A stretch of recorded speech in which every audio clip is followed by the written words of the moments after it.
কারণ আমার স্বামীর খুব রাগ, রাগের মাথায় যাকে পাবে চিবিয়ে খেয়ে নেবে। তাই আমি সে রাগের সামনে একদম যাব না, তোকে যেতে হবে।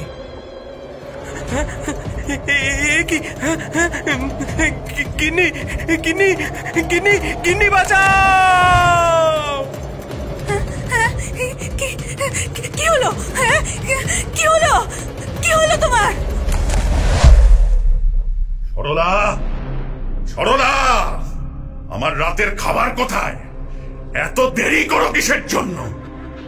এই তো আসছি গো, রান্না হয়ে এসেছে।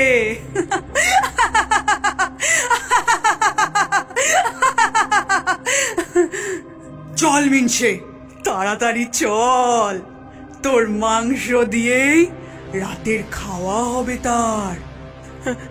না না না, ছেড়ে দাও, ছেড়ে দাও আমায়। না না না না না।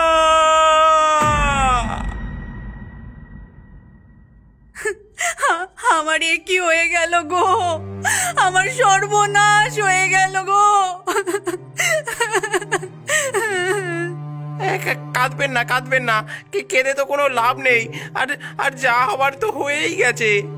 কেঁদো না মা, কেঁদো না, কেঁদো না। ওই পুকুর আমরা সবাই এড়িয়ে চলি।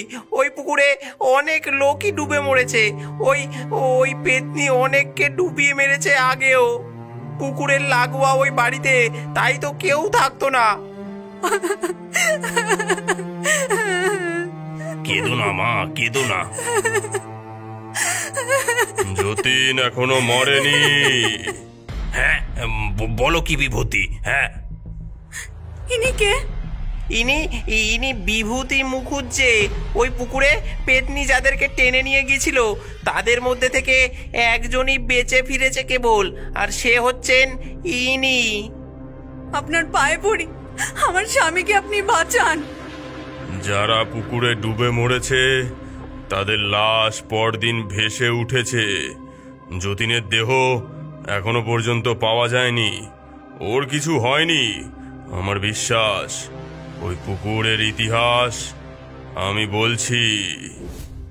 হরিনারায়ণ বাবু ছিলেন ভীষণ বদমেজাজি লোক।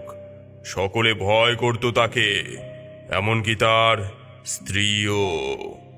সরলা, আমার তামাক এখনো দাওনি কেন? এক্ষুনি দাও। এই তো নিয়ে এসেছি, এই যে। ইস, এটা তামাক হয়েছে? নিজের সাজগোজ তো দেখি ঠিকই আছে, হ্যাঁ, কানে আবার দুল পড়েছে দেখি।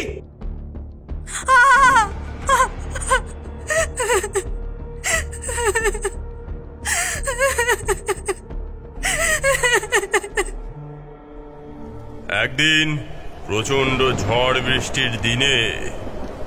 সরলা, ব্যবসায় খুব ক্ষতি হচ্ছে, আমার কিছু টাকা লাগবে। তোমার পায়ের সোনার নুপুরটা দাও দেখি, বন্ধক দেব। আগে আপনাকে না একটা কথা বলা হয়নি। মানে আমার নুপুরের একটা পাটি না হারিয়ে গেছে। কি বললি? হারিয়ে গেছে মানে? আমার নুপুরটা জল তুলতে গিয়ে ওই পুকুরে পড়ে গেছে। বাহ বাহ, চল চল চল আমার সাথে, চল। ছেড়ে দিন, চল, ছেড়ে দিন আমাকে, বাঁচাও বাঁচাও। ছেড়ে দিন, ছেড়ে দিন আমাকে, বাঁচাও। বাঁচাও, দে আমাকে, ছেড়ে দিন, ছেড়ে দিন আমাকে, বাঁচাও বাঁচাও। এমন সময় হঠাৎই বাজ পড়ে আকাশ থেকে, তাও আবার একদম হরিনারায়ণের মাথায়।